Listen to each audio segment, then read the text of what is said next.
へ飛び出してSee that chaos and no So it's cool how moment down Futuristic kasi itong Needless eh. Yung place na binomba nung Third World War na yon, tinawag na Black Spot. Since inisip nila na yung lugar na yon ay wasteland na, tinawag siyang Needless.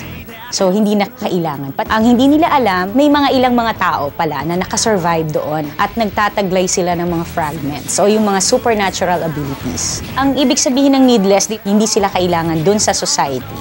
May mga grupo ng mga scientists na nakadiscover dito sa Black Spot na to. Nag-isip sila ng isang project na tinawag nilang Adam Project.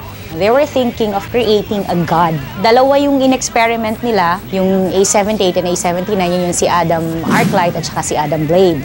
Kailangan isa lang ang god. So doon nag-start yung story ng Needless. Matapang siya, may kakulitan, may kapilyuhan, pero pagdating sa mga kaibigan niya, mabait siya, nakakatawa yung weakness niya, yung mga batang babae. Ang tingin niya sa sarili niya, Diyos, na wala makakatalo sa kanya, sobrang lakas niya, sobrang confident. Hindi siya mahirap kasi mahuhusay ang mga nakukuha kong dabbers. Nabigyan nila ng justice yung mga characters. Ang fragment na pinagmamalaki mo, alam ko na! Kanino pa ba, ha? Ganito rin yung nangyari?